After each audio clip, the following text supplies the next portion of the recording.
साहित्य रसिक ज्याची आतुरतेने वाट पाहत होते ते घुमानमध्ये साहित्य संमेलनाला आजपासून सुरुवात होते।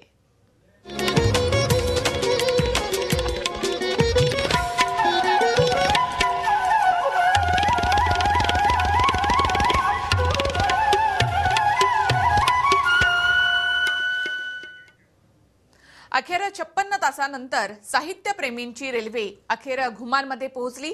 यावेळी त्यांचं जोरदार स्वागत करण्यात आलं। घुमानमधील नागरिक मोठ्या संख्येने यावेळी तिथे हजर होते। दुपारी 2 वाजता ग्रंथदिंडीला सुरुवात झालेली आहे।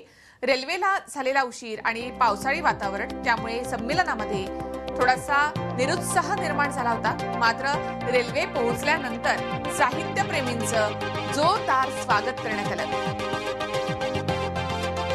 पुन्हा एकदा या संमेलनाच्या ठिकाणी तेवढाच उत्साह निर्माण झालेला आहे।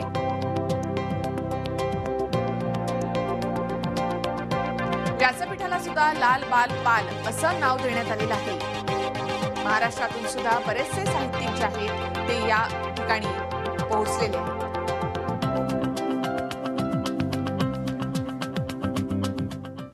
आजपासून पंजाबमधल्या घुमानमध्ये साहित्य संमेलनाला सुरुवात झाली आहे। या संमेलनाची जय्यत तयारी सुरू आहे। अजूनही पंजाब सरकारकडून महाराष्ट्रातल्या साहित्य रसिकांच्या स्वागताची जोरदार तयारी करण्यात आली होती। त्यांचं जोरदार स्वागत सुद्धा या ठिकाणी झालेलं आहे। संत नामदेव नगरी असं या सगळ्या परिसराला नाव देण्यात आलेलं आहे। आमचे प्रतिनिधी प्रशांत लीला रामदास या ठिकाणी उपस्थित आहेत। त्यांनी या संपूर्ण भागाचा आढावा घेतलेला आहे। आपण पाहूयात।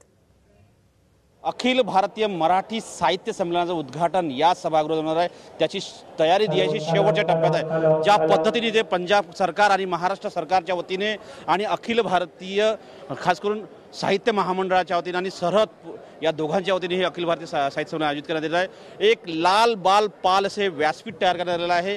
उत्सव शब्दाचा, संस्कृतीचा, मराठी पंजाबी एकात्मतेचा, ज्या पद्धतीने मराठी आणि पंजाबी ह्या दोन भाषा बहिणी बहिणी आहे असा संदर्भ असल्यानंतर या संदर्भाचा वापर करूनच इथे मराठी भाषा संदर्भात अखिल भारतीय मराठी साहित्य संमेलन होणार आहे। या साहित्य संमेलनाच्या मागे खास करून या स्थळाला जे नाव देण्यात आलेलं आहे संत श्रेष्ठ श्री नामदेव नगरी घुमान। हे घुमान ज्याच्या पावन स्मृतीने आणि ज्याच्या पावन स्पर्शाने खास करून घुमान नगरी पंजाबमधील खास करून गुरदासपूर जिल्ह्यातील हे गाव आहे। या गावामध्ये खास करून संत नामदेव यांच्या पावन स्पर्शाने ही भूमी पावन झाली होती।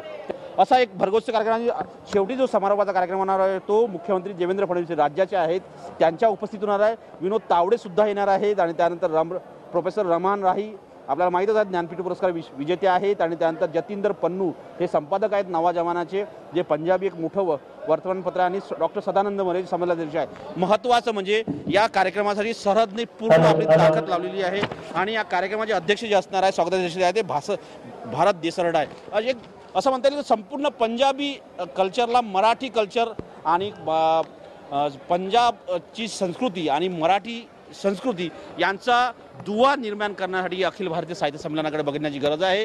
त्याच पद्धतीची इथे योजना आहे आणि असं म्हणता येईल की ज्या प्रकारची तयारी आहे ते आता हे शेवटच्या टप्प्यात आहे। कारण की अजूनही महाराष्ट्रातले अनेक लोक इथे पोहोचायचे आहेत। अनेक गाड्या निघाल्या, जवळपास 5000पेक्षा साहित्यावर प्रेम करणारे इथे येणार आहे आणि 200पेक्षा जास्त साहित्यिक या साहित्य संमेलनात असणार आहे। म्हणजे असं म्हणता येईल की साहित्यिकांची मंदिराळी असणार आहे। घुमानवरून कॅमेरामॅन राकेश कुमारसह प्रशांत लीला रामदास, TV9 मराठी। गुमानमध्ये होत असलेल्या साहित्य संमेलनाला पंजाब सरकारकडून चांगलं सहकार्य मिळालंय। गुमानचे स्थानिक आमदार आणि मंत्री तेजराज सिंग दुग्गा यांच्याशीही बातचीत केलेली आहे आमच्या प्रतिनिधीनं। संत नामदेव नगरीमध्ये साहित्य संमेलन होते, अखिल भारतीय मराठी साहित्य संमेलन। या साहित्य संमेलनाची ही जागा ज्या ज्या विधानसभा मतदारसंघात येतात तिथले आमदार आणि स्थानिक मंत्री, पशुसंवर्धन मंत्री है दुग्गा साहब आपल्या सोबत है। सर आपका स्वागत है TV9 में। सर मुझे बताइए यहाँ इस तरह का साहित्य सम्मेलन हो रहा है, क्या भावना है आपकी? हम जो भावना है वो शब्दों में बयान नहीं की जा सकते। जितनी बड़ी श्रद्धा पंजाब के लोगों ने दिखाई है और उससे ज़्यादा महाराष्ट्र के लोगों ने दिखाई है कि इस सम्मेलन से पहले भी महाराष्ट्र से पंजाब आपस में कॉम्बिनेशन था, लेकिन इस सम्मेलन के बाद कॉम्बिनेशन और बढ़ेगा क्योंकि हमारे 10वें गुरु गोविंद सिंह जी वो भी नांदेड़ की धरती पर गए। इसलिए महाराष्ट्र हमारे लिए मक्का है, मदीना है। तो इसलिए हमें इतनी खुशी है जितनी हम बयान शब्दों में नहीं कर सकते। खासकर पंजाब सरकार ने इस साहित्य सम्मेलन के लिए बहुत सुविधाएं दी है। खासकर क्या लगता है महाराष्ट्र और पंजाब एक इकट्ठा आ रहे साहित्य सम्मेलन को लेके? पंजाब सरकार की तरफ से महाराष्ट्र के छोटे से लेकर बड़े निवासी जो जहां आया, उनके सत्कार के लिए, रिस्पेक्ट के लिए सारी सरकार अपना सिर झुकाती है, नमस्कार करती है। बरोबर सर। खासकर देखा गया है कि ये पूरा जो घुमान नगरी को हम लोग देखा है तो पूरी नगरी मराठी और महाराष्ट्रियों की सजाई है। पंजाब सरकार से वो भी सजाई गई है। क्या लगता है सर, इससे आगे वाले दिनों में महाराष्ट्र की भाषा, मराठी भाषा और पंजाबी भाषा जो खासकर देखा जाता है, ये दो बहनों का काम करेगी? हम मराठी को बोलना नहीं सीखेंगे बल्कि पढ़ना भी सीखेंगे।